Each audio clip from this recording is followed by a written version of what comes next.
தமிழகத்தில் தேர்தல் களம் சூடுபிடித்துள்ள நிலையில் கட்சிகளின் தலைவர்கள் அனைவரும் மக்களை நேரடியாக சந்தித்து தங்களது கட்சி வேட்பாளர்களுக்கு வாக்குகளை கோரும் பணியில் ஈடுபட்டிருக்கிறார்கள்.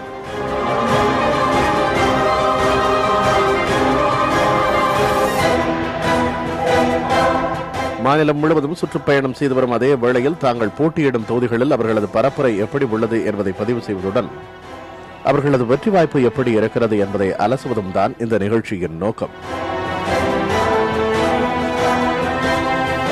இதற்காக தமிழகம் முழுவதும் நட்சத்திர வேட்பாளர்களின் தொகுதிகளில் நமது செய்தியாளர்கள் நேரடி கள ஆய்வை மேற்கொண்டிருக்கிறார்கள்.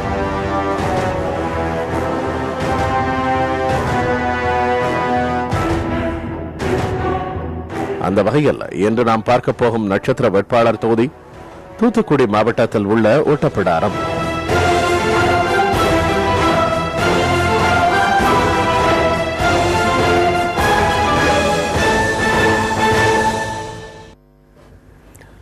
தூத்துக்குடி மாவட்டத்தில் உள்ள ஒரே தனி தொகுதி ஒட்டப்பிடாரம். வஉசி, வீரபாண்டிய கட்டபொம்மன் போன்ற சுதந்திர போராட்ட வீரர்கள் பிறந்த இந்த தொகுதி குறித்த சில தகவல்களை பார்க்கலாம். தூத்துக்குடி மாவட்டத்தில் உள்ள 6 சட்டமன்ற தொகுதிகளில் ஒட்டப்பிடாரம் மட்டுமே தனி தொகுதியாகும்.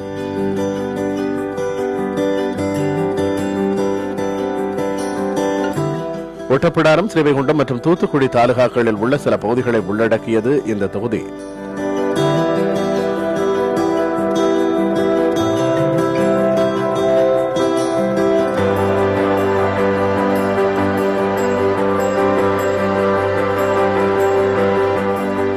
வல்லநாடு, பாஞ்சாலங்குறிச்சி, மொரப்பநாடு, குலையன்கரிசல், புதியம்புத்தூர் உள்ளிட்ட பகுதிகளை கொண்டுள்ளது ஒட்டப்பிடாரம் தொகுதி.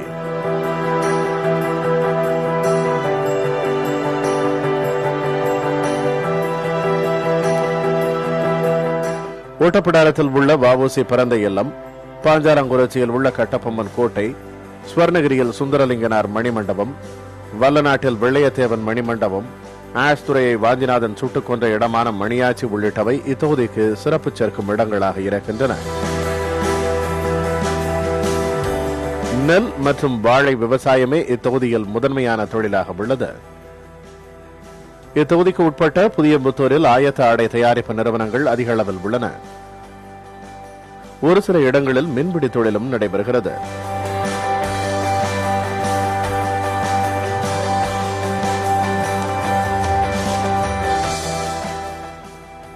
ஒட்டப்பிடாரம் சட்டமன்ற தொகுதியில் உள்ள மொத்த வாக்காளர்களின் எண்ணிக்கை 2,17,224.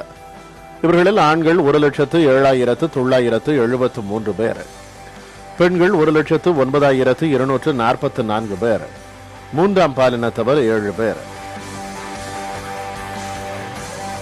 கடந்த 2011ஆம் ஆண்டு நடைபெற்ற சட்டமன்ற தேர்தலில் இரட்டை இலை சின்னத்தில் போட்டியிட்ட புதிய தமிழகம் கட்சியின் தலைவர் டாக்டர் கிருஷ்ணசாமி வெற்றி பெற்றார். தற்போதைய தேர்தலை பொறுத்தவரையில் அதிமுக சார்பில் ஆர் சுந்தரராஜ், திமுக கூட்டணியை பொறுத்தவரையில் புதிய தமிழகம் சார்பில் தற்போதைய எம்எல்ஏ டாக்டர் கிருஷ்ணசாமி, தேமுதிக சார்பில் ஆறுமுகனைனார், பாட்டாளி மக்கள் கட்சி சார்பில் முருகப்பெருமாள், நாம் தமிழர் சார்பில் முத்துகிருஷ்ணன், பாரதிய ஜனதா கட்சி சார்பில் சந்தனகுமார் ஆகியோர் களத்தில் உள்ளனர்.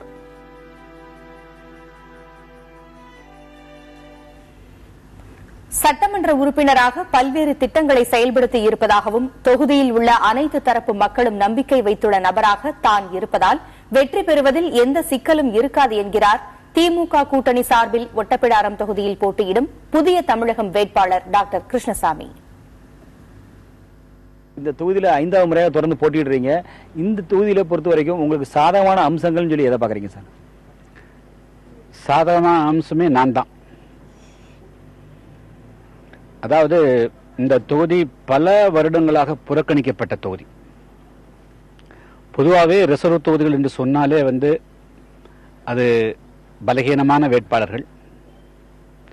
இரண்டாவது, அவர்களால் தேர்ந்தெடுக்கப்பட்டாலும் எந்த காரியம் ஆற்ற முடியாத நிலைமைகள் எல்லாம் கடந்த காலங்களில் இந்த தொகுதியில் இருந்தது. எனவே சாலை வசதி இல்லை, குடிநீர் வசதி கிடையாது, அடிப்படை வசதிகள் எதுவுமே இல்லாமல் தொடர்ந்து 50-60 வருடங்களுக்கு மேலாக புறக்கணிக்கப்பட்டிருந்தது.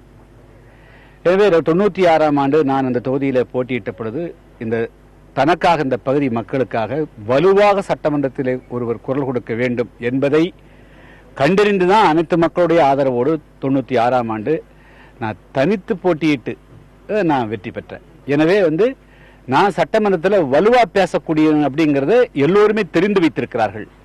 வியாபாரிகள், விவசாயிகள், தொழிலாளர்கள், மாணவர்கள், பெண்கள், இவர் தாப்பா தட்டி கேட்பார், இவர் தாப்பா வலுவா பேசுவார் அப்படிங்கிற நம்பிக்கை அனைத்து வாக்காளர் பெருமக்களுக்கு இருக்குது. அதுதான் எனக்கு இருக்கக்கூடிய பலம். இந்த சட்டமன்ற தேர்தலில் போட்டியிடக்கூடிய மற்ற வேட்பாளர்கள்ல உங்களுக்கு யார் மிக வலுவான போட்டியா இருப்பான்னு நினைக்கிறீங்க? இல்ல, நான் தனிப்பட்ட முறையில் ஒரு கட்சி அல்லது ஒரு வேட்பாளரை எதிரி என்று பார்க்கறது இல்லை. இந்த தொகுதி மக்களுடைய விருப்பத்திற்கு இணங்க நான் சட்டமன்ற உறுப்பினராக தேர்ந்தெடுக்கப்பட்ட எல்லா காலகட்டத்திலும் செயல்பட்டிருக்கிறேன். இப்போது இங்க இருக்கக்கூடிய பல்வேறு பிரச்சனைகள் மக்களுக்கு தீர்க்கப்பட வேண்டி இருக்கிறது. குறிப்பாக இந்த பகுதி அடிக்கடி வறட்சிக்கு இலக்காகக்கூடிய பகுதி, நிலத்தடி நீர் குறைவா இருக்கக்கூடிய பகுதி. பெரிய தொழிற்சாலைகள் இருந்தாலும் கூட அந்த தொழிற்சாலைகளில் இங்க உள்ளூர் இளைஞர்களுக்கு வேலை வாய்ப்பு இல்லாமல் இருக்கக்கூடிய பகுதி. இங்க இருக்கக்கூடிய கனிம வளங்கள் பலரால் பல முறை கொள்ளையடிக்கப்பட்டு வந்தது. எனவே இந்த பிரச்சனைகள் தான் மக்களுக்கு எதிரியா இருக்குது. எனவே இந்த தங்களுடைய செம்மண்ணை யாரு பாதுகாத்து கொடுப்பாங்க, தங்கள் நிலத்தடி நீரை யாரு பாதுகாத்து கொடுப்பாங்க, தங்களுக்கு ஒரு பிரச்சனைகள் வருகின்ற பொழுது ஒரு அச்சம் இல்லாமல் இவரிடத்துல போய் கேட்டா காசு கேட்பாரு, பணம் கேட்பாரு, எந்த விதமான ஐயத்துக்கு இடம் இல்லாமல், லஞ்ச லாவண்யம் இல்லாமல் எம்எல்ஏவை எளிதாக அணுக முடியும். எதையும் ஒரு போன்ல SMS பண்ணா கூட லைன்ல வருவாரு. அப்படிங்கிற இந்த அம்சங்களுடைய அடிப்படையில் தான் மக்கள் என்னை நேசிக்கிறார்கள். ஆனால் நான் தனிப்பட்ட முறையில் இந்த கட்சி தான் எனக்கு எதிரி, அந்த கட்சி தான் எதிரி, இந்த வேட்பாளர் தான் எதிரின்னு நான் பாக்குறது இல்ல.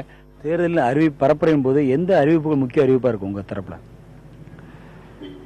அதாவது தூத்துக்குடியில நவம்பர் டிசம்பர் மாதத்துல மிகப்பெரிய வெள்ளம் ஏற்பட்டது. அந்த வெள்ளத்துக்கு காரணமான உப்பாற்று ஓட்டை இருக்கு இல்லைங்களா, அந்த உப்பாற்று ஓட்டையினுடைய போக்குல பல இடங்கள்ல பல்வேறு விதமான ஆக்கிரமிப்புகள் இருக்கு. தூத்துக்குடி நகரத்துக்குள் இருக்குது, வெளி இருக்குது, எல்லாம் இருக்குது. அந்த ஆக்கிரமிப்புகளை முற்றாக அகற்றி இனிமேல் எதிர்காலத்தில் எவ்வளவு மழை பெய்தாலும் தூத்துக்குடி மக்களுக்கு அந்த வெள்ள பாதிப்புகள் வராமல் தடுப்புதான் நம்பர் 1. இரண்டாவது, இந்த ஓட்டப்பிடாரம் சட்டமன்ற தொகுதியிலேயே 4க்கு 3 பகுதி வறட்சியான பகுதி. ஓட்டப்பிடாரம் தாலுகா ஃபுல்லா இருக்குது. அதே போல தூத்துக்குடி தாலுகால கருங்குளத்தில் ஒரு பகுதி, எல்லாமே வறட்சியான பகுதிகள். எனவே இப்போ தாமிரபரணி ஆற்றுடைய குறுக்கே ஏற்கனவே சேவலப்பேரியில ஒரு தடுப்பணை கட்டினால் இந்த பகுதிக்கு நிலத்தடி நீர் செறிவூட்டுறதுக்கும் அதே சமயத்தில் பாசனத்துக்கும் பயன்படக்கூடிய வாய்ப்புகள் எல்லாம் இருக்குன்னு ஆய்வு அறிக்கை சொல்லியிருக்குது. அதே போல மருதூர்ல அந்த அணைக்கட்டை இன்னொரு கால்வாய் கொண்டு வரலாங்கிற ஆய்வு இருக்குது. எனவே இதையெல்லாம் செம்மைப்படுத்துவதற்கும் இதெல்லாம் நடைமுறைப்படுத்துவதற்கும் நான் முயற்சி செய்வேன். இந்த தொகுதியில் கடந்த காலங்களில் எப்பவுமே ஒரு அதிமுக கோட்டை. ஏன்னு கேட்டிங்கன்னா, புரட்சித் தலைவி அம்மா அவர்கள் நிறைய நலத்திட்டங்களை மக்களுக்கு செஞ்சிருக்கனால மக்கள் எப்பவுமே இது அதிமுக கோட்டையாகவே வச்சுக்கிட்டு இருக்காங்க. கடந்த முறை கூட உங்களுக்கு தெரியும், அம்மா அவர்கள் யாரை சுட்டி காட்டினாலும் சரி, கூட்டணி கட்சியாக இருந்தாலும் சரி, எதிர்கட்சியாக இருந்தாலும் சரி, அவங்கள தான் அம்மா காட்டினாங்கன்னா அவங்களுக்காக வேண்டிய ஜாதி பேதம் அம்மா சொல்லிட்டாங்கன்னா அவங்கள வெற்றி பெற வைக்கிறது அந்த தொகுதியுடைய மக்களுடைய கடமையாகவும் கட்சிக்காரங்களுடைய கடமையாகவும் இதுவரைக்கும் இருந்து வந்திருக்கு. ஆனால் இந்த தடவை நம்ம சொந்த தொகுதியில் சொந்த பிள்ளையா என்ன நம்ம அம்மா என்ன அறிவிச்சிருக்கிறாங்க. அதனால் இதில் எங்களுக்கு எந்தவித இதுவும் இல்லாமல் நம்ம தொகுதியிலேயோ மக்களோ அல்லது கட்சிக்காரங்களோ எந்த இது இல்லாமல் அம்மாவை வெற்றி பெற செய்ய அம்மாவிட்ட கொண்டு வெற்றி கனியை நாங்கள் சமர்ப்பிப்போம். எங்களுடைய வெற்றிங்கிறது அம்மாவுடைய வெற்றி நிர்ணயிக்கப்பட்டது. ஏன்னா எங்களுக்கு எல்லாமே அம்மா தான். பொதுமக்கள்கிட்ட அம்மாங்கிற ஒரு தாரக மந்திரம் இருக்கனால புரட்சித் தலைவர் அந்த இரட்டலை சின்னம் அம்மா ஆதரிக்க அம்மாவுடைய அந்த இரட்டலை சின்னத்துக்கு 234 தொகுதியிலையும் நிச்சயம் அதிமுக வெற்றி பெறும். அதில் எந்த மாட்டுக்கரத்தில் புரட்சித் தலைவர் அம்மா அவர்கள் மீண்டும் அரியணையாரி இந்த தமிழகத்தில் ஆள வேண்டுங்கிற ஆசை தமிழக மக்களுக்கு இருக்கு.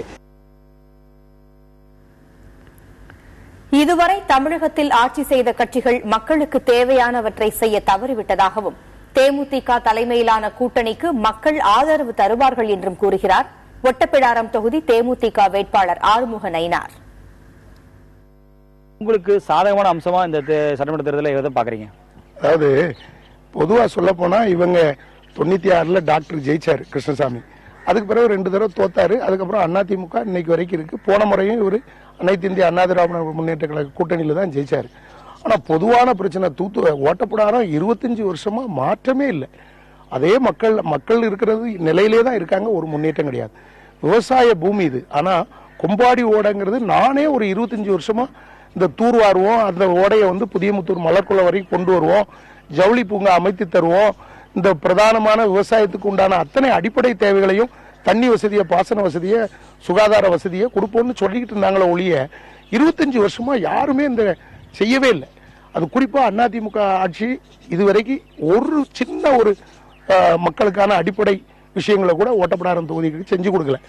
நிச்சயமா நாங்க தேசிய முற்போக்கு திராவிட கழகத்தினுடைய எங்களுடைய தலைவர் கேப்டன் அவர்களுடைய தலைமையில இன்னைக்கு மாபெரும் வெற்றி கூட்டணி அமைந்திருக்கிறது. இந்த வெற்றி கூட்டணி நிச்சயமாக வெற்றி அடையும். தமிழ்நாட்டில் நாங்க ஆட்சிக்கு வருவோம். மது ஒழிப்பை முன்வைத்து பரப்புரையில் ஈடுபட்டு வரும் பாட்டாளி மக்கள் கட்சியின் மீது மக்கள் நம்பிக்கை வைத்திருப்பதாக அக்கட்சியின் தரப்பில் போட்டியிடும் முருகப்பெருமாள் தெரிவிக்கிறார். எல்லா கிராமங்களுக்குமே சரியான குடி தண்ணீர் போய் சேரல. இன்னுமே அது நாங்கள் முதல் பிரச்சனை கையில் எடுத்து அதை பண்ணுவோம். தாமிரபரணி கூட்டு குடிநீர் திட்டத்தை எல்லா ஊருக்கும் சென்றடைய மாதிரி நான் பண்ணுவோம். அப்புறமா முக்கியமான பிரச்சனை மது. நிறைய கஷ்டப்பட்ட மக்கள் தான் ஓட்டப்பிடாரம் தொகுதியில் இருக்கிறாங்க. 200 ரூபாய்க்கு வேலை செய்தாங்கன்னா 200 ரூபாய்க்கு குடிச்சிட்டு வீட்டில் போய் அந்த சம்பளம் போய் வீடு போய் சேர்றதில்லை. என்ன மெயினாக மதுவை ஒழிக்கிறது பெண்கள் மத்தியில் ரொம்ப வரவேற்பு. அது நாங்கள் வந்தால் தான் முடியும் அப்படிங்கிறது. மோடி தலைமையிலான மத்திய அரசின் செயல்பாடுகள் மக்கள் மத்தியில் வரவேற்பை பெற்றிருப்பதால் ஒட்டப்பிடாரம் தொகுதியில் வெற்றி தனக்கே என்கிறார் பாரதிய ஜனதா கட்சியின் வேட்பாளர் சந்தனகிருஷ்ணன். ஓட்டப்பிடாரம் கலைக்கல்லூரியே இல்லை, அரசு கலைக்கல்லூரி கிடையாது. 68 ஆண்டுகள் ஆகிவிட்டது. இன்னும் அரசு கலைக்கல்லூரி இல்லாமல் மக்கள் படிப்பதற்கான திணறும் சூழ்நிலையே ஏற்பட்டுக் கொண்டிருக்கின்றது. அதற்காக அரசு கலைக்கல்லூரி கொண்டு வருவேன். அதுபோல அனைத்து குளங்களும் தூர்வாரப்பட்டு பாசன வசதி செய்து கொடுக்கும் வகையிலே சிவலப்பெரி அருகே ஒரு தடுப்பணை கட்டப்பட்டு அதன் மூலமாக கொடியன்குளம், ஒட்டநத்தம், மருதன்வாழ்வு, கொம்பாடி ஆகிய பகுதிகள் பயன்பெறும் வகையில் தடுப்பணை கட்டி கால்வாய் வெட்டுவேன். அதன் மூலமாக விவசாயம் தெளிக்க பாடுபடுவேன். கூட்டாம்பளியை பொறுத்த கூட்டாம்பளி, சேவகராமடம், குளையங்கரிசல் மற்றும் அத்திமரப்பட்டி மக்கள் பயன்பெறும் வகையிலே அவர்களுக்கான வாழைத்தார் பதனிடும் தொழிற்சாலை ஒன்றை கூட்டாம்பளியில் திறக்கிறதுக்கான முயற்சி செய்வேன். அதுபோல கொம்பாடியில் அந்த குளம், அதாவது கொம்பாடியில் இருக்கிற ஓடையை அணையாக மாற்ற ஏற்பாடு செய்வேன். அதுபோக தெய்வச்செல்புரம், சிங்கத்தாக்குறிச்சி, காசிலிங்காபுரம், பூவானி போன்ற பகுதிகள் பயன்பெறும் வகையில் மேற்படி பகுதிகளை ஓட்டப்பிடாரம் தாலுகாவோடு இணைக்க பாடுபடுவேன். மேற்படி இடங்களிலெல்லாம் குடிநீர் நல்ல குடிநீர் கிடைக்கவில்லை, சுகாதாரம் இல்லை, குடிநீர் இல்லை, நல்ல சாலை வசதி கிடைக்காது. அவைகளெல்லாம் செய்து கொடுக்க முயற்சி செய்வேன். மோடி அரசு அமைந்த பின்னாலே இங்கு பெரிய எழுச்சி ஏற்பட்டுள்ளது. அதனுடைய விளைவாக கண்டிப்பாக நான் ஓட்டப்பிடாரம் சட்டமன்றத்திலே வெற்றி பெறுவேன். மக்கள் நலத்திட்டங்களை முன்வைத்து பரப்புரை மேற்கொண்டு வருவதாலும் மக்கள் மாற்றத்தை விரும்புவதாலும் தான் வெற்றி பெறும் வாய்ப்பு அதிகம் என்றும் நம்பிக்கை தெரிவிக்கிறார் ஒட்டப்பிடாரம் தொகுதி நாம் தமிழர் கட்சி வேட்பாளர் முத்துகிருஷ்ணன். தொகுதி மிகவும் வறட்சி பாதிக்கப்பட்ட பகுதியானது. மழை காலங்களில் எவ்வளவு தண்ணீர், மழைநீர் வீணாகுது. இப்போ கூட அதிகமான வெள்ளப்பெருக்கு. அந்த மழைநீர் வடிகால் பாகங்களை சரி பண்ணி அதுக்கு சின்ன சின்ன குளங்கள் சீரமைச்சு குளங்கள் தூர்வாரி ஃபர்ஸ்ட் நீர்நிலைகளை சரி பண்ணுறது. நீர்த்தேக்கம் அங்கே தண்ணி தட்டுப்பாடு இல்லைங்கிறத ஒரு நல்ல சூழ்நிலை உருவாக்குறது. அப்புறம் கருவேல மரங்கள் இருக்கு இல்லையா, தொகுதி ஃபுல்லாக இருக்கிற கருவேல மரங்களை அகற்றுறது. ஏன்னா நிலத்தடி நீரையே அந்த கருவேல மரங்கள் அதிகபட்சம் உறிஞ்சி அந்த நிலத்தடி நீர் இல்லாத அளவுக்கு ஆக்குது. அடுத்து பார்த்தீங்கன்னா பருவக்குளம் பகுதியில் மீன் வளத்துக்காக அவங்களுக்கு ஒரு தூண்டில் பாலம் அமைச்சு கொடுக்கறது. புதியமுத்தூர் ஆயத்தாடைகளுக்கு ஒரு சிறப்பு ஒரு மன்றம், அதாவது மன்றம் சொல்லுவாங்க இல்லையா, அது மாதிரி ஆயத்தாடை மன்றம் ஒன்று புதுசாக ஆரம்பிக்கிறது. இதுதான் திட்டங்களாக இருக்குது. மற்றபடி தொகுதியில் இன்னும் பின்தங்கிய பகுதிகள் நிறைய வறட்சி பாதிக்கப்பட்ட பகுதிகள் நிறைய இருக்குது. அந்த பகுதிகளெல்லாம் சாலையெல்லாம் சீரமைச்சு கொடுக்கறது. மழை காலங்களில் பார்த்தீங்கன்னா நிறைய தாம்பதிகள்லாம் பாலங்கள் இல்லாமல் தண்ணி அந்த பகுதி மக்கள் இந்த பகுதிக்கு வர முடியாமல் அந்த மாதிரி சூழ்நிலை இருக்குது. அதெல்லாம் பாலங்கள் அமைச்சு மக்கள் தொடர்பை ஏற்படுத்துறது. மழை காலம் எந்த காலம் தொடர்பு இருக்கிற மாதிரி பண்ணுறது. இந்த மாதிரி திட்டங்கள் நிறைய இருக்குது. இது போன ஆட்சி, கடந்த ஆட்சி காலங்களில் இதெல்லாம் செயல்படுத்தியும் படுத்தாமலும் நிறைய திட்டங்கள் இருக்குது. நாங்கள் மக்களுக்கான திட்டத்தை முழுசாக கையில் எடுத்து மக்களோட மக்களாக இணைந்து நின்று செயல்படுவோம். விவசாயிகள் நலனை பாதுகாப்பது, இளைஞர்களுக்கு புதிய வேலை வாய்ப்பை உருவாக்கி தருவது உள்ளிட்டவை ஒட்டப்பிடாரம் தொகுதி மக்களின் எதிர்பார்ப்பாக உள்ளது. எங்களுக்கு கவர்மெண்ட் காலேஜ் இல்ல, இந்த தொகுதியில சிறுவன் தொகுதியில போய் தான் படிக்கும். போதுமான பஸ் வசதி இல்லை எங்களுக்கு. அதனால எங்க ஊர்ல இடம் இருக்கு, எல்லாம் இருக்கு. ஒரு கவர்மெண்ட் காலேஜ் அமைச்சு கொடுத்தா நல்லா இருக்கும் எங்களுக்கு. ஐயா, அங்கே ஒட்டப்பிடாரத்துக்கு தேவைப்படுறதுக்குரியது என்னென்ன முக்கியமாக உள்ளது, நிறைய படித்த பிள்ளைகள் இருக்கிறாங்க. அவங்களுக்கு ஒரு வேலை வாய்ப்பு, தொழிற்சாலை முக்கியமாக வேண்டியது இருக்கு. அது செஞ்சு வச்சா வரக்கூடிய தலைவருக்கு ரொம்ப நல்ல எதிர்காலம் நல்லா இருக்கும். விவசாய கடன் கொடுக்காங்க, யாருக்கு கொடுக்காங்க? இவங்கெல்லாம் விவசாயமே கிடையாது. பெரிய பெரிய கோடிக்கணக்கில் பணக்காரன் தான் கடன் கொடுக்கான். அவனுக்கு கொடுத்து ஏழை மக்கள் எப்படி முன்னேற முடியும்? ஏழைகளுக்கு என்ன செய்யணும்? ஒரு வீட்டில் ஒரு வீட்டை கட்டி கொடுக்கணும். ஒரு படிப்பு இல்லாதவங்களுக்கு, கொஞ்சம் படிப்பு வசதி இல்லாதவங்களுக்கு ஒரு வசதியை தேடி கொடுக்கணும். அந்த பிள்ளைகளை படிக்க வைக்கலாம், அதுக்கு பணம் கட்டலாம். சரி, அவன் படித்து முடிச்சா வேலை பணம் கொடுத்தா தான் வேலைக்கு போகிறான். அப்போ அந்த பணம் கையில் இல்லை, அது இவங்க பணம் இல்லாமல் அந்த பையனுக்கு வேலையை கொடுக்கலாம். கொடுத்தா அவன் குடும்பம் நல்லா இருக்கும். அதுக்கெல்லாம் வழி கிடையாது, வாய்ப்பு கிடையாது. ஊரில் மக்கள் நிற்கணும்னா ஃபர்ஸ்ட் ஸ்டாப்பில் நட்டமே தான் நிற்கணும்.